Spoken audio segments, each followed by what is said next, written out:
Well, good morning again, everyone. Children, you're dismissed. Can I have a round of applause for remembering for the first time? Thank you. It is a true blessing to be here and think about how it is well with our souls because of what Christ has done on our behalf, right? Thank you for playing that this morning, Gabby.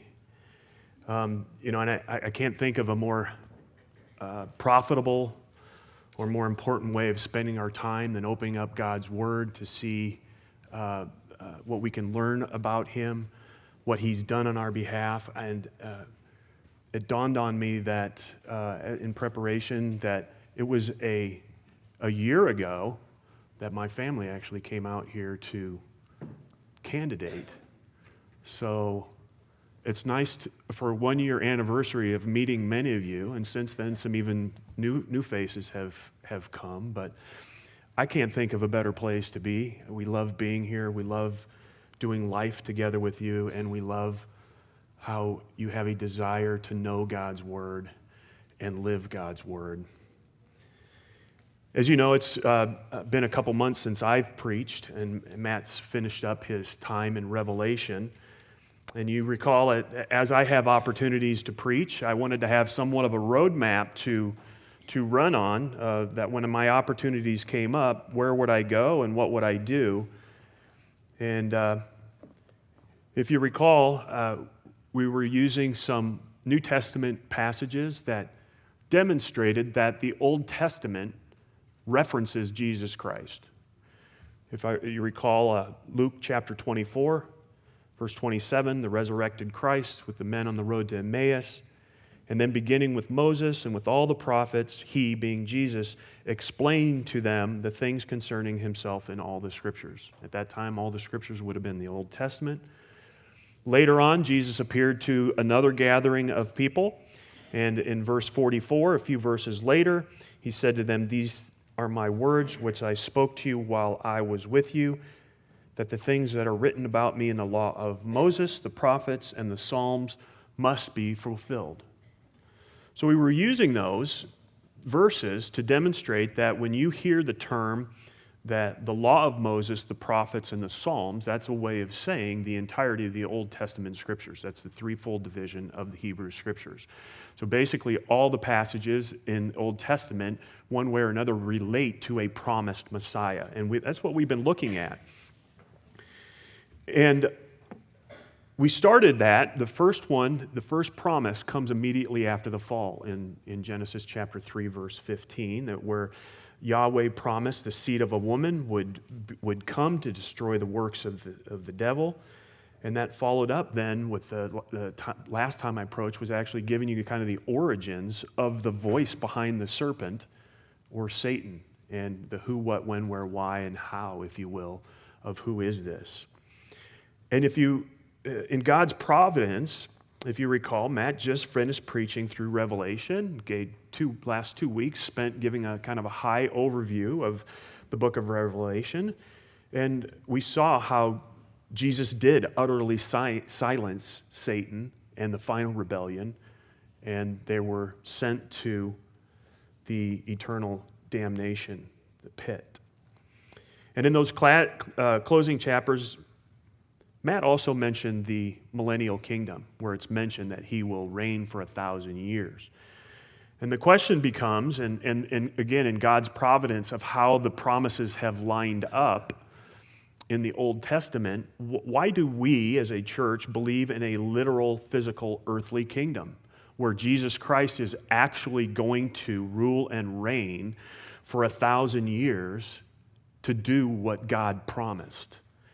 So the answer to those questions actually come from an understanding that the promises that God made through the covenants that he made first and foremost with Noah, and then there were other ones that he made with some specific individuals and the nation of Israel. So while Matt is taking some time to write a book, that's what we're going to do. We're going to spend some time in God's covenants. We're going to take a look at the promises that God made and the reasons why we see a literal, physical, earthly rule and reign of Messiah. So we're going to start today with a study in the Old Testament, Noahic Covenant. Next week we're going to do the Abrahamic Covenant. But then guess what? Matt's going to be back in teaching 2 weeks following, because the reason why is in 2 Sundays from now, guess what that is? Palm Sunday. And 3 Sundays from today is actually Resurrection Sunday. So I'm going to preach 2 weeks, Matt's going to preach 2 weeks, and then we'll come back and take a look at the remaining covenants. For instance, the Mosaic, the priestly, the Davidic, and the new covenants. We'll take a look at those. And the answers to why we believe in the literal, physical, earthly rule and reign will help play out through those promises that God made through those covenants. So what exactly is a covenant? A covenant is an agreement enacted between 2 parties, which one or both make promises under oath to perform or refrain from certain actions stipulated in advance. And the idea of covenant isn't as common today as it once was, but when we think about going to marriage is one of those covenants where we might hear the language used of covenant and making a covenant. And during that marriage ceremony, pastors tend to communicate using the old marriage language. Do you take this woman? Do you take this man? You'll be with them through good times and in bad. With this ring, it's a sign of my covenant faithfulness to you. We're used to that kind of language. And that covenant that's made in marriage is that binding agreement. A marriage commitment is that binding for life. And when a man and a woman get married, everything about him or her and his or her character is made up in their faithfulness to their promises. Or at least it used to be that way. We know that strong marriages are the building blocks of the strong society and strong families. Integrity used to matter. And nowadays you see that oftentimes people go into marriage with prenuptial agreements, that they're basically hedging their commitment, knowing that it might fall to pieces. Therefore, I don't want to fully and firmly commit to this. That's not a covenant. Not at all. And just let you in on a little secret, as I was getting ready this morning and was thinking about the fact that we're talking as an illustration of the covenant of marriage, I decided that today I would wear the tie that I got married in to Tanya. Just as a reminder, what do you guys think? You can tell me what you think later. You don't have to answer right now. That'd be kind of embarrassing. But amen to that. That's right. In ancient times, though, that's a kind of our modern understanding of covenants, but in ancient times, covenants were the foundation and the building blocks of the society. And when you made a covenant with somebody, you bound yourself to that promise. Your character, your integrity, your life, and your reputation was all built within the promises that were made. And they were validated by your loyalty to keeping those promises, those covenant promises. So the covenants were binding agreements between people, between cities, between families, between nations. And through these Old Testament covenants that we're going to look at, the Noahic, the Abrahamic, Mosaic, Davidic, New Covenant, and priestly covenants, we're going to see, starting with Noahic, that we're going to see that God is a covenant-making God and a covenant-keeping God. And if you recall, a few times ago when I was preaching, I brought up the fact that the word loving kindness is a translation of the Hebrew word hesed. And that hesed holds a meaning of his steadfast love, his loyal love, his loving devotion, and it's dealing with his covenant faithfulness to all his creation, and then more specifically through his covenants with Israel. And I mentioned this previously, that one commentator stated that in this area, chesed is one of the most important theological terms in all of Scripture, giving an insight into the very essence of God. Loving kindness is a key attribute of Yahweh, the one true living God whom we serve. He doesn't lie. He shows his loving kindness as a covenant-keeping, covenant-making God that you can bank on it. You can bank on it. And today we're going to look at the Noahic covenant found in Genesis chapter 9. And then, as I said, that next week we're going to take a look at Genesis chapter 12. One of the things that's really interesting, and I can't underemphasize the importance of the first 11 chapters of the book of Genesis, the foundational books of the Bible. These probably are some of the most important ones in all the Bible because we learn about the creation, the fall, the flood, and where nations came from. And I know that like a Gideon Bible is a wonderful thing to have, but I don't think any Bible should be sold or distributed without Genesis 1 through 11 in there, because it's like handing out a book that only has half of the story in it. So in that, we see that in the midst of those four key events, creation, fall, flood, and nations, God shows his blessings contrasted with human rebellion and revolt. God created everything, as we know, good. It was very good in Genesis 1 and 2. And God gave Adam dominion over his creation. Then in the next three events emphasize man's rebellion against the one true living God.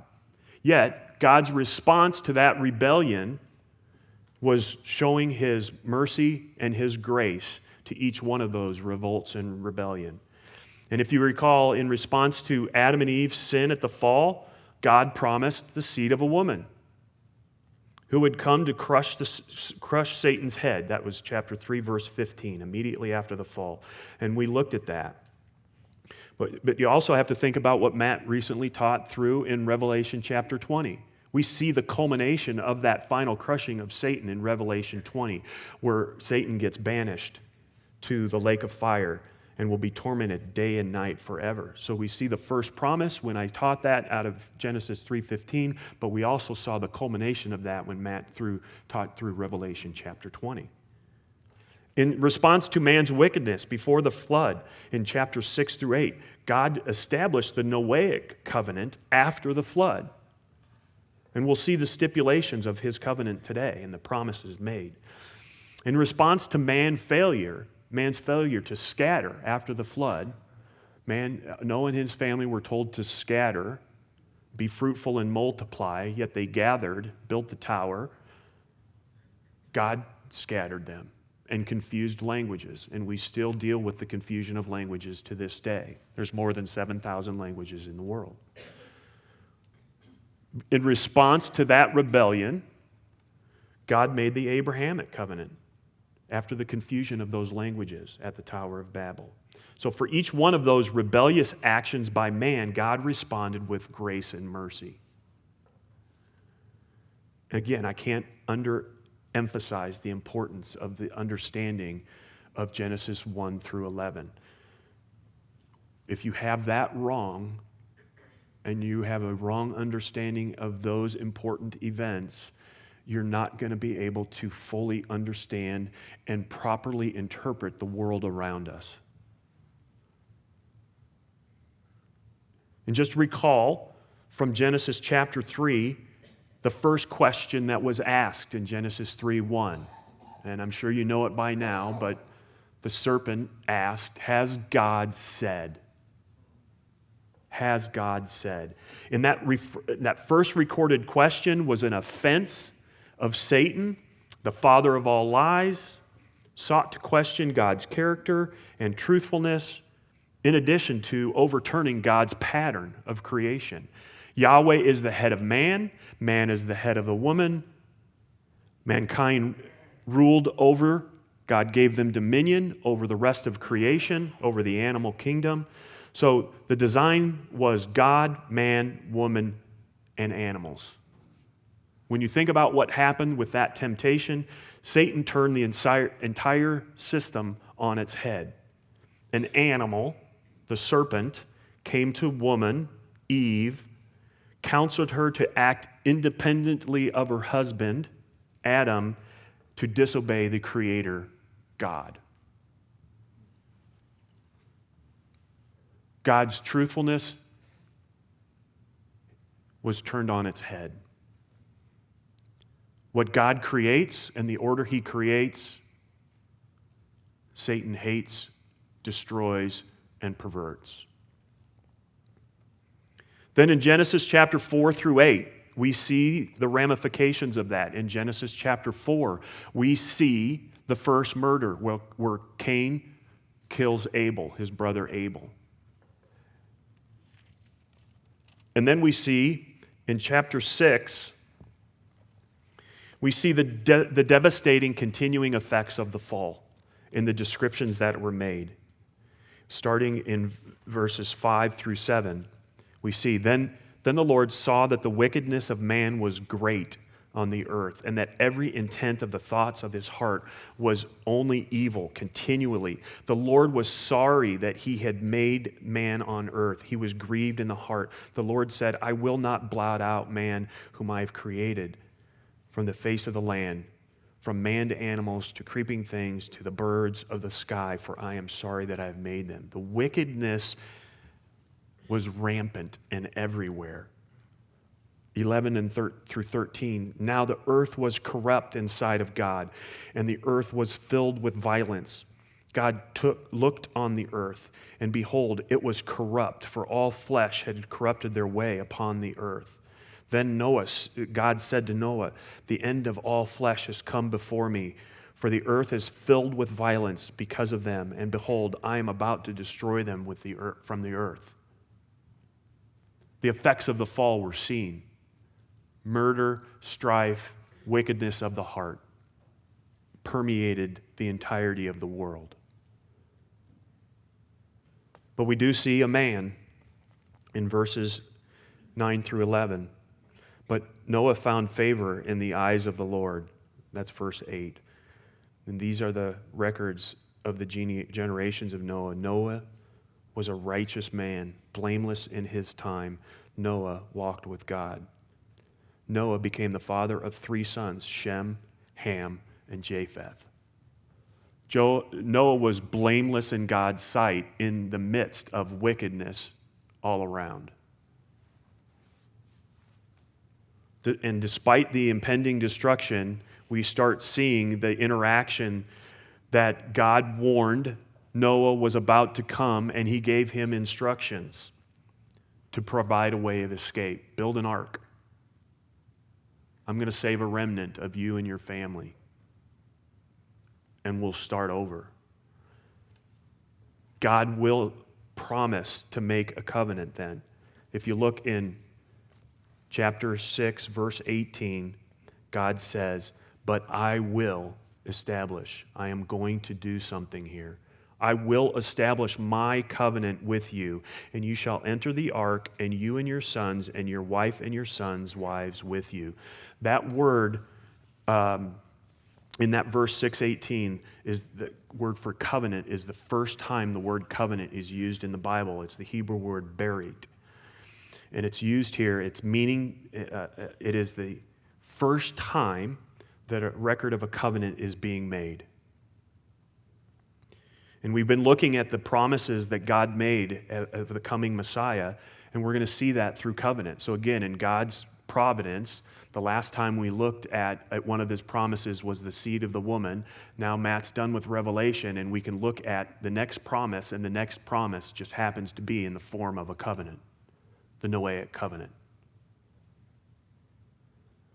And we know that the first promise wasn't necessarily a covenant. So covenants, just as a simple thought, covenants contain promises, but not all God's promises are in the form of a covenant. So not all promises are covenants, but all covenants contain promises. And I bring that up because there's some of you may be more familiar than others of covenant theology. And I bring up the fact that the first time the Bible uses the term covenant is in Genesis 6:18. And the reason why I say that is because covenant theology would differ from our theological premillennial convictions. And here are some of their beliefs. And they do believe that covenant is an overarching theme through which God's purposes should be understood. All right? They do believe that. But in just a minute, I want to tell you what covenants they mean. We, as premillennial dispensationalists, would hold that the kingdom is the overarching theme for God's glory. And that kingdom mandate began in Genesis chapter 1, verses 26 to 28, where God tasked man to rule over the earth for the glory of God. Then we will, as you read through the Old Testament, there's Old Testament passages that predict a coming earthly kingdom under the presence of a promised Messiah. Then we see Old Testament passages that predict an intermediate kingdom, an intermediate time between the wickedness that we see before God sets up a new heaven and a new earth. It's a time that's better than now under the rule and reign of Messiah, but it's not perfect like the eternal state. An example of that could be found in Isaiah chapter 65, Zechariah chapter 8, Zechariah chapter 14, where it's talking about an intermediate time between the wickedness that we see today before all things are new.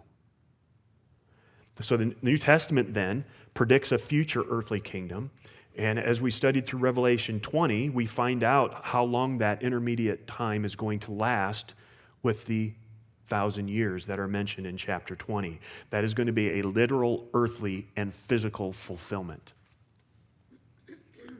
Covenant theologians do hold to covenant as a key theme, but they hold to three covenants that I'll mention to you right now as the predominant means for biblical understanding, and all areas of the Bible then are understood through the lens of these three covenants that are more theologically derived than they are biblically sourced, if you will. Where the covenant promises then, instead of being literal, earthly, physical fulfillment, become figurative, heavenly, spiritual fulfillment. The first covenant is the covenant of redemption. The members of the Trinity covenant together before time to save the elect, with each member of the Trinity having a role in their salvation. Covenant of works. With Adam, salvation was based on works or merit. Adam failed in this covenant. Jesus comes and fulfills the covenant of works on behalf of the elect. Covenant of grace. After Adam, salvation is still based on works, but people could no longer be saved on their own efforts. The elect needs to be saved by grace, by believing in Jesus, who fulfills the covenant of works on behalf of those who believe. Now, when I mentioned to you the covenants, I didn't mention to you the covenant of redemption, the covenant of works, and covenant of grace, like was described here. Again, this is the theological framework of covenant theology, and that's not the camp with which we would do our biblical interpretation and the hermeneutics that we would use to determine the meaning of Scripture. And here are also a couple differences then regarding the millennial kingdom and Christ's church. In the millennial kingdom, they take a position of amillennial. Is a Greek way of negating a word. So like unnecessary. So instead of being necessary, we would use so unnecessary. In millennial, when you add an alpha privative, it negates it. So they're basically saying there is no literal fulfillment of a millennium. What's happening is the Davidic messianic millennial kingdom is in full operation in this age today. We're living in the millennial kingdom right now, between the two comings of Christ. The first coming to save, the second coming for his return. And the church is the new and true Israel that supersedes national Israel's place as the people of God. So there's a blending of the promises that God made to Israel, and it supersedes those promises that God made that we're going to look at, and that we as Gentiles receive those blessings because of the promised Messiah.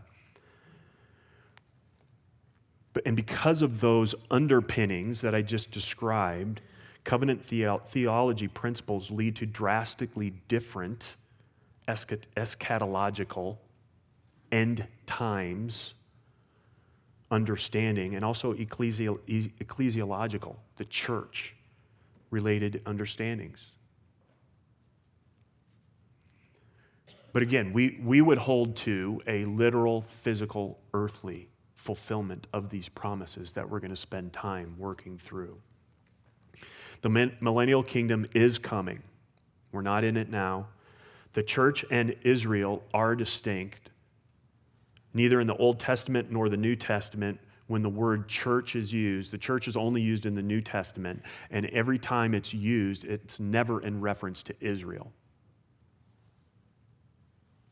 The use of Israel always means ethnic Israel. Now, that doesn't mean that Jewish people don't repent and become part of the church. It just means the promises that God made through his covenants that we'll study are not being superimposed into the church. So God's first promise was the seed of a woman, and God's first covenant, the Noahic Covenant. As we know, God judged the world through his global flood. Noah and his family spent more than a year on the ark, and after that time, God established that covenant. And it took him, they were on that ark for more than a year, and it took him probably about 80 years to build that ark. So that building of the ark was God's visual representation of the judgment that was about to befall on people. People knew that it was being built. They saw the judgment that was going to come.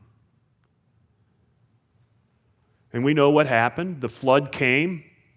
There was a global flood that wiped out all people, all animals, everything, except for everything that was on the ark. The ark preserved Noah, his wife, his 3 sons, and their 3 wives. So a total of 8 people was the entirety of the population of the world after the flood. But we also know that they had animals on the ark. And if you read through the story, it will tell you that they brought seven pairs of the clean animals and 2 pairs of the unclean.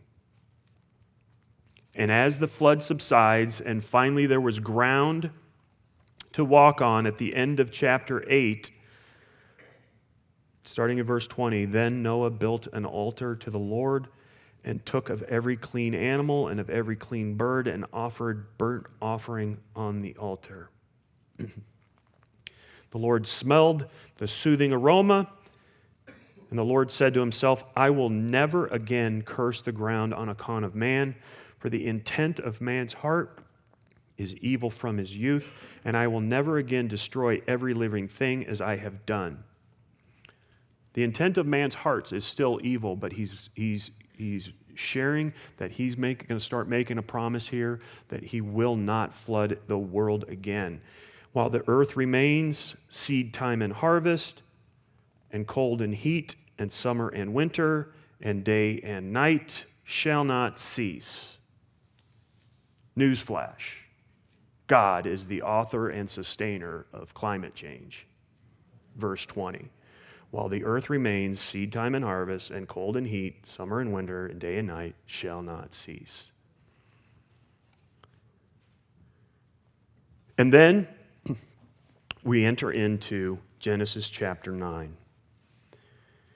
The first 7 verses provide instructions for Noah and his family, the 8 people that constitute the entire population of the earth, humanly speaking. So what God says in chapter 9 to Noah and his wife and their 3 sons and their sons' wives essentially is God's message to all humanity, because all humanity is constituted in that family. And we will also see that as he lays out the principles of his promises, it includes all mankind. They set foot on dry ground for the first time in more than a year, and God gives them a charge. And you can pick up on some of the repetition from God's original mandate from Genesis chapter 1. For instance, be fruitful and multiply in verses 1 and 7. God blessed Noah and his sons and said to them, be fruitful and multiply and fill the earth.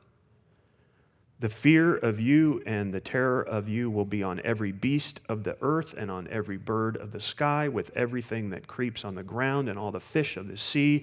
Into your hand they are given. Every moving thing that is alive shall be food for you. I shall give all to you as I give the green plant. God allowed meat eating. Only you should not eat the flesh with its life, that is, its blood. Surely I will require your life blood. There's life in the blood. Remember that principle too, because without the shedding of blood, there is no forgiveness of sin. Leviticus 17:11, Hebrews 9:22. There's life in the blood.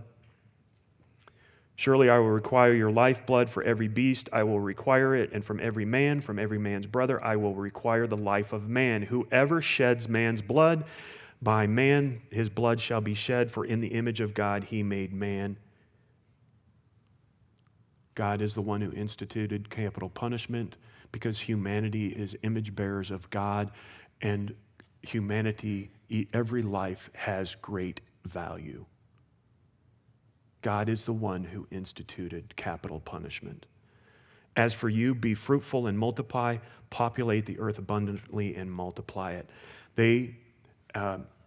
Noah and his family were given to be fruitful and multiply. You don't have to be vegetarian anymore. You can eat the meat, but don't eat the blood.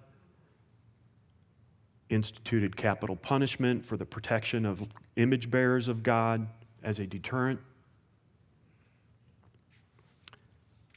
They were to reproduce, have babies. They were to rule, have dominion over the new earth that's there after the destruction of the flood. They were to eat. They were to execute those who took life, capital punishment.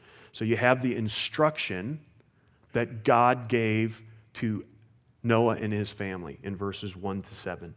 Then in verses 8 through 17, God gives us what he will do. And these are the key verses of the Noahic Covenant. This is what God will do. And it's the instructions that he gave to Noah turn to the covenant he will make with all mankind as an everlasting covenant. Then God spoke to Noah and to his sons with him, saying, Now behold, I myself do establish my covenant with you. Just listen for the repetition. I will establish my covenant with you, with your descendants after you, and with every living creature that is with you, the birds, the cattle, every beast of the earth with you. Of all that comes out of the ark, even every beast of the earth. I will establish my covenant with you, and all flesh shall never again be cut off by the water of the flood, neither shall there again be a flood to destroy the earth. God said, This is a sign of the covenant which I am making between me and you and every living creature that is with you for all successive generations. I set my bow in the cloud, and it shall be a sign of a covenant between me and the earth. It shall come about when I bring a cloud over the earth that the bow will be seen in the cloud. And I will remember my covenant, which is between me and you and every living creature of all flesh. And never again shall the water become a flood to destroy all flesh. When the bow is in the cloud, then I will look upon it to remember the everlasting covenant between God and every living creature of all flesh that is on the earth. And God said to Noah, This is the sign of the covenant which I have established between me and all flesh that is on the earth. There's consistency of my covenant, covenant, covenant, multiple times. This is what I am going to do. That word again, covenant, is berit, a covenant, a promise made by God to man. God is a covenant maker as part of his personal commitment to man, and he makes promises that are binding through this Noahic covenant. This is the first covenant. Again, he made it with Noah's family, so it is a covenant or a promise that he gives to all mankind. And you'll see that in the repetition of all people for generations, all people. And the promise is a very simple one. I will never flood the entire world again. I will never drown the world in a global flood. I will never destroy the earth like this again. That word covenant is used 7 times in these 10 verses. The repetition can't be missed, and it's very powerful as you see it in verses 9, 11, 12, 13, 15, 16, and 17. This is my covenant. Then God establishes his covenant. He says it repeatedly in verse 9. I myself do establish. Verse 11, I establish. Verse 17, I have established. I will do it immediately. I do it, and I did it.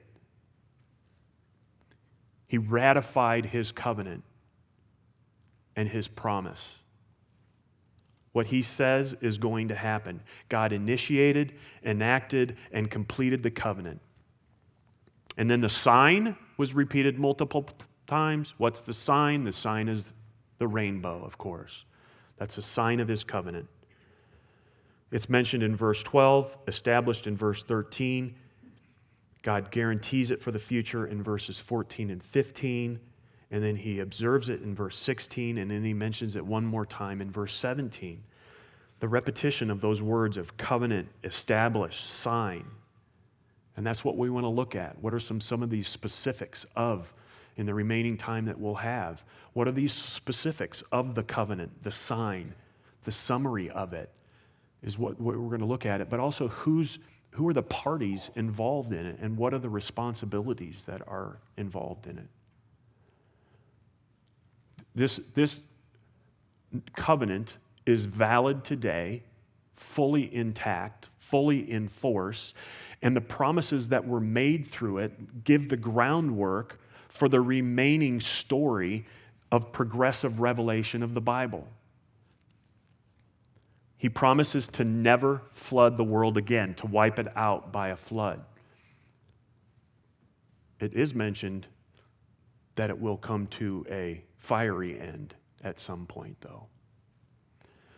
But this covenant really is foundational for who it covers, the extent of it, and the fact that God is making a promise that the world as we know it today will never be destroyed again, which creates the environment for him to complete the rest of his revelation and promised Messiah to come. So let's look at the covenant, and let's look at the nature of the covenant. Verse 8, you can see it, there's kind of a simple way of it breaks. In verses 8 to 12, verses 8 to 11, then God spoke. Verse 12, God said. Then 17, God said. It kind of simply breaks it out. The covenant's mentioned in verses 8 to 12, 8 to 11. Then the sign is mentioned in verses 12 to 16. And then there's a summary statement in verse 17. So the nature of the covenant. Then God spoke to Noah and his sons with him, saying, God speaks. Now what God said, he spoke. God speaks directly to the remaining human family, the protected remnant, world population, that time, 8. I was curious to what it is now. We're nearing 8 billion people. So from 8, we've all come from this 8. And he has a message. And he says, now behold. Now behold. Pay attention here. This is important. You're in the new world. I've completely wiped out what you're used to. I've already told you, given you some marching orders, some instructions in the first 7 verses. Again, be fruitful and multiply. Enjoy God's creation, eat meat, protect others through capital punishment. Now I'm going to tell you what I'm going to do. He says, I myself do establish my covenant with you and with your descendants after you. First of all, verse 9 says, behold, I myself. Hang on just a sec. Sorry. I'll try not to do that again. I myself. This covenant is unilateral. This covenant is unilateral. That means that it's a covenant made by God. If it were bilateral, it would give some stipulations. I will do this. Noah, you and your family need to do this. That's not the way it reads.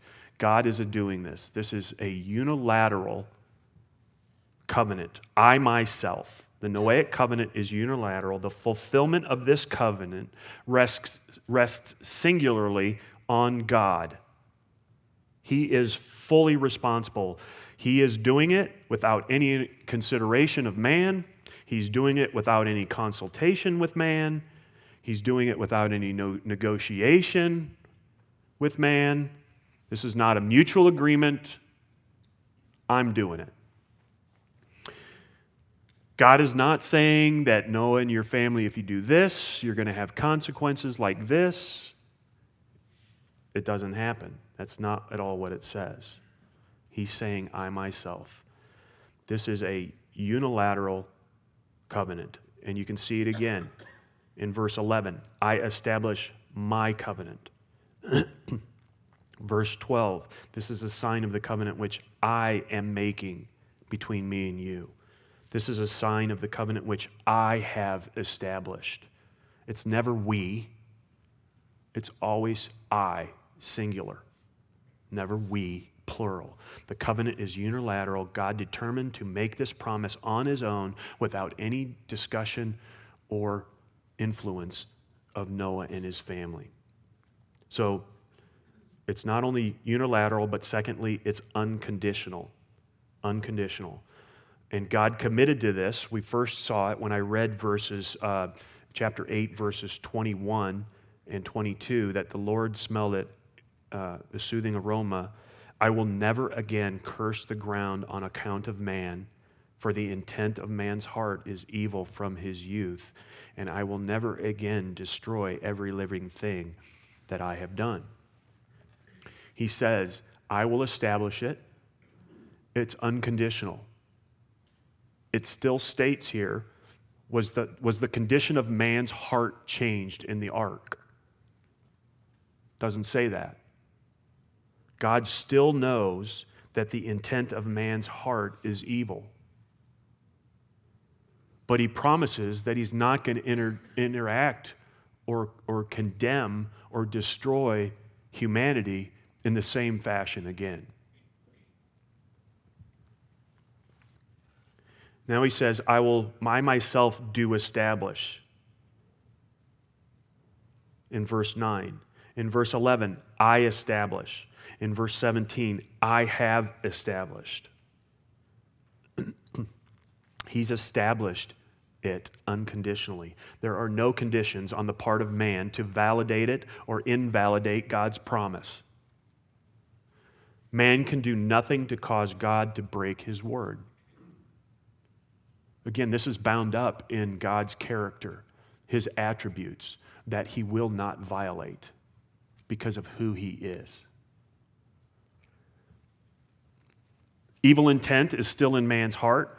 So what does mankind still deserve? Judgment, because of the wickedness of man and the evil intent of the heart has not ceased.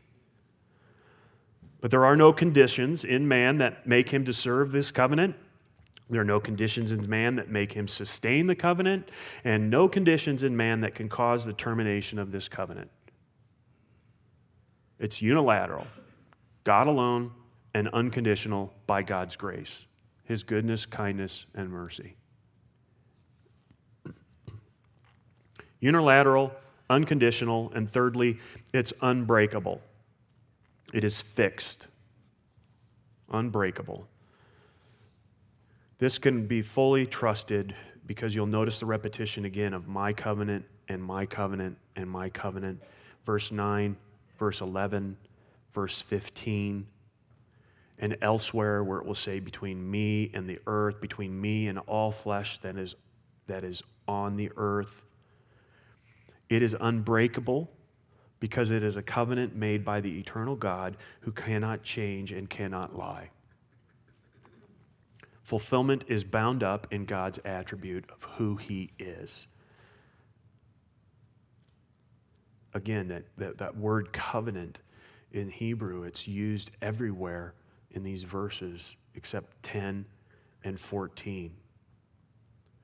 He's a covenant-making and covenant-keeping God, thankfully, because we don't deserve it. God made a unilateral, unconditional, unbreakable covenant, which is the best possible kind of covenant from the standpoint of the beneficiaries, us. Noah first, of course, his family, but it also includes us. So the first Old Testament covenant from God was a binding, unilateral, unconditional, unbreakable promise which God made and will keep. The covenant was made with Noah and still in effect. But back to verse 9, the promise is also universal. It's universal. In verse 9, I myself do establish this with who? With you. He's talking about the human race at that time. And the human race represents all humanity, as we'll see in some of these other verses that I'll mention here in just a minute. But really, it's the basis of what we would consider common grace of everybody. And if you recall, when Jesus is preaching through the Sermon on the Mount in Matthew chapter 5, he says that God causes the sun to rise and fall on the evil and the good, and sends rain on the righteous and the unrighteous. That's common grace that every one of God's creation experiences and can enjoy. It's basically his promise not to flood and kill everybody again through a worldwide flood is demonstrating his graciousness of common grace, his goodness and mercy to humanity.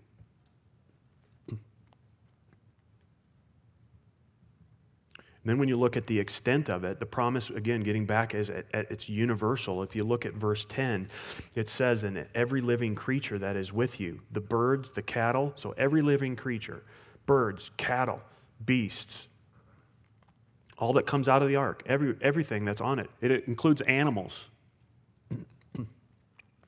"With all you and all the flesh." Verse 12, "Between me and you and every living creature that is with you for all successive generations. With you and every living creature of all flesh." All living creatures that come out of the ark. This is a universal covenant. Verse 16, "Between God and every living creature of all flesh." Verse 17, "Between me and all flesh that is on the earth." Nobody is going to ever be left out of this promise. It is universal, and it includes the animals that are around us.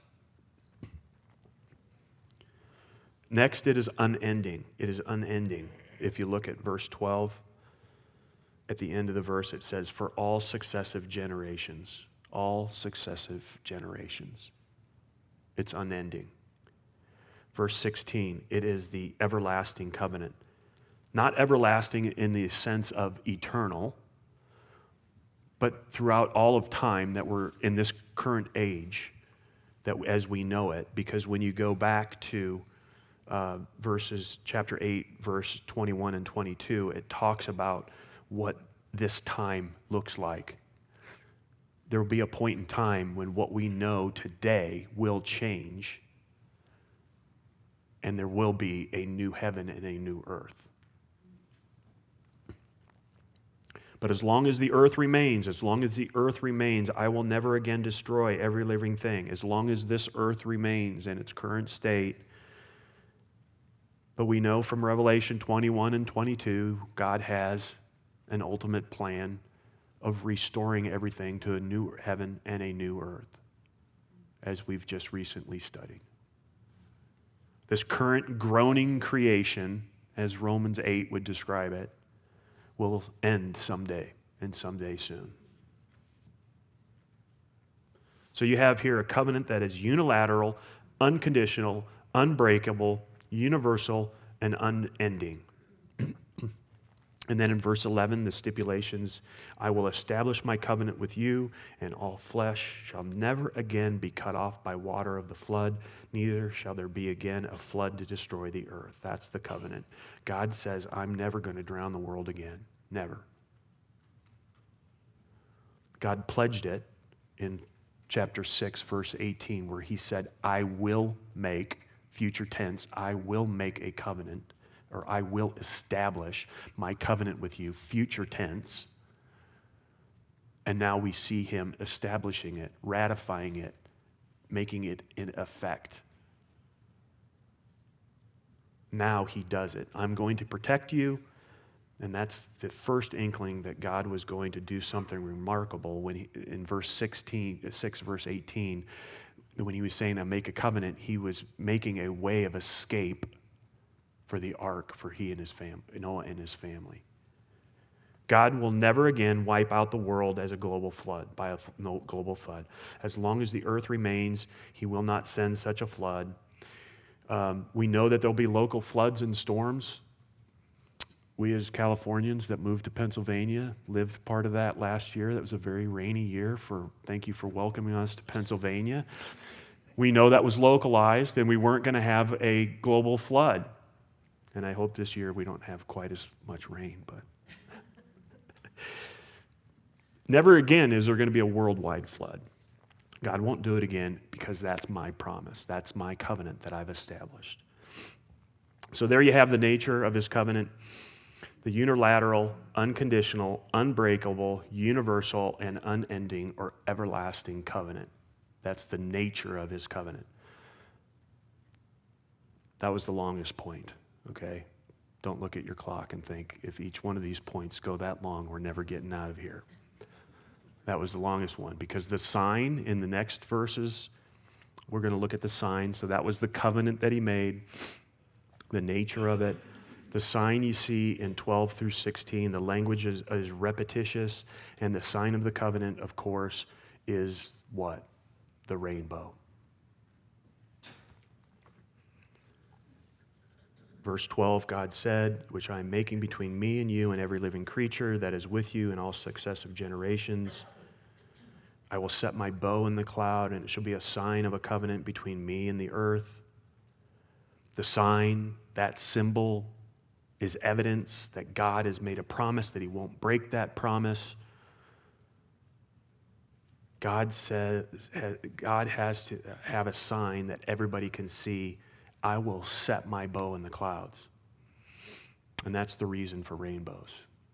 It's God's promise to us. And every time you look at it, you should rest in the fact that I deserve judgment, but he's extended grace, and he will not wipe us up via flood. But once again, what God creates, Satan perverts. As I was studying this, one of the places that I went, because I was curious to what answers in Genesis had, because if you go to the Ark encounter, one of the things that you do between the reception area where you buy your tickets and the conference center, before you go into the Ark encounter, you walk through what? Anybody been there?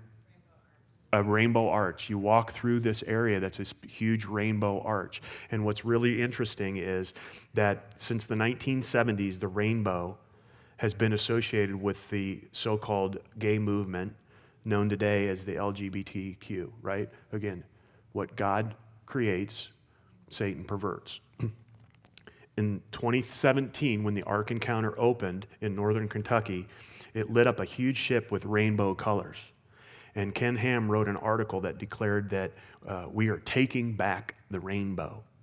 He reminded people that the meaning of the rainbow was given by God, for he is the one who created it in the first place. That caused something of an uproar for many of the secularists who were upset Christians were using their rainbow, their symbol. So a sign that God created to show judgment, that he would not send a universal flood of condemnation again, was used by a sinful community as their sign of gay pride. What God creates, Satan perverts and destroys. So the very sin of pride that they're demonstrating with the use of that rainbow is actually a sign of God that you're not going to be judged through a global flood again. So for us as Christians, we see a rainbow in the cloud and we think about God's goodness, the judgment that was there, his goodness that it won't come again, and the peace that we can have knowing that because he's a faithful God. This is a sign of his promise to never destroy the world again, and the Bible states clearly that there will be a future, a global judgment, but the next time will be by fire. And that comes out of 2 Peter 3:10. There will come a day when the universe will be destroyed and replaced by a new heaven and a new earth where there will only be righteous and eternal peace and holiness. We look forward to that day. But we know that man isn't any different, right? The evil intent of man's heart continues, and that didn't change because of the flood. Man remains fallen, prideful about sin. Sin will abound. The problems will be the same.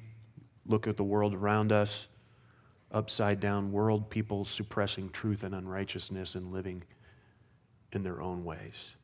But God promises, I won't do it again. Judgment in that way. So for the rainbow, it's our beloved symbol of grace. It's a symbol of mercy. It's a sign of his grace. And in verse 14, it came about that when I bring a cloud over the earth and the bow shall be seen in the cloud, and I will remember my covenant which is between me and you and every living creature and all the flesh, and never again shall the water become a flood to destroy all flesh. Not only will it be a reminder for us, but it's a reminder for God. Now, does God really need to be reminded of this? No, he's not forgetful, but this is a statement in his way of telling us that he doesn't forget.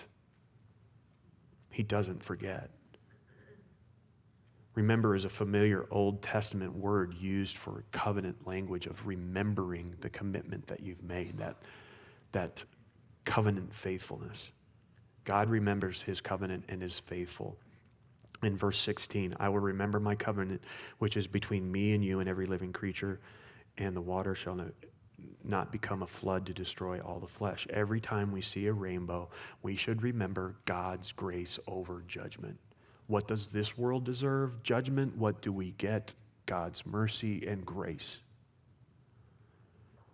The triumph of mercy over wrath. This is the age for us to go to the ends of the earth and proclaim God's goodness and tell them about God's goodness, his mercy, his grace, and he provides a way of salvation. And then finally, if you look at the summary statement in verse 17, God said to Noah, this is the sign of the covenant, this bow which I've established between me and all flesh that is on the earth. The whole flood story is a revelation of God's holy wrath. God is a God of vengeance. God is a God of judgment. He's a God of wrath and anger against sin. But the rainbow is a sign that God is also a God of mercy and grace and a God of patience and a God of peace. And we do know that there will be a final wrath to come as we've studied, but we know it's not going to come through a global flood. So when you look at the Noahic Covenant, you think about its parties who were involved. Basically, Yahweh unilaterally taking this. Noah was there. Noah's seed was there. All humanity is a beneficiary of this. But also through Noah and his seed was the preservation of the promised seed of a woman from Genesis 3:15. God preserved a people so that a seed of a woman would come to eventually crush the head of Satan. All animals were a party to that. The nature, it's the covenant's nature, it's unilateral, unconditional, unbreakable, universal, and unending. Its sign, the rainbow. The promised seed will come. And one of the things that's interesting that gives you a little bit of insight in heading into the Abrahamic covenant is as they came out and there was some sin associated with drunkenness. In verse 27 of chapter 9, may God enlarge Japheth and let him dwell in tents of Shem. Shem is mentioned. If you think about the lineage, the descendants that I read through earlier, right? We read about Shem. We read about Noah. Well, guess what? The line of Messiah comes through the son of Noah, Shem. So when you hear the term anti-Semite, it would be better, more appropriate to say anti-Shemite, because the Semitic people come through the line of Shem. But it's also interesting, we'll just close with this, it's interesting to see the references to the Noahic times in the Old and New Testaments. These are real people, real events. The Old Testament references include Isaiah, for instance, 54, verse 9. And the Lord refers to the day of Noah to illustrate the certainty that he will keep his promises to the Jewish nation. The nations that the promises that God made to Israel as a nation, God will be faithful to it. Ezekiel 14, verse 14 and 20 is mentioned twice to emphasize the gravity of God's judgment of Israel at the hands of the Babylonians. New Testament passages mentioned, Matthew 24 and Luke, where Jesus compares to the days of Noah that are coming of the Son of Man to illustrate that the coming of the Son of Man, people will be unconcerned about the spiritual condition and spiritual matters of their time, and will be caught off guard by the judgment that will come. In Hebrews 11:7, the writer of Hebrews identifies Noah as a man of faith, arguing that through his faith the world was condemned. 1 Peter refers to the days of Noah, comparing the salvation that Noah and his family received from the flood to the waters of baptism are a symbol of salvation through the Messiah. Are you taking refuge in him, the Messiah, Jesus Christ? And finally, Peter, 2 Peter 2:5, Peter mentions how God protected Noah from the flood to illustrate that God knows how to rescue the godly and punish the unrighteous. The times of Noah were real, the judgment was severe, but God promises a way of escape. For Noah and his family, it was through the ark. For believers in Jesus Christ, it's through the promised seed of a woman. Today, we have the opportunity and pleasure to participate in the Lord's Supper as a memorial for the work that Jesus Christ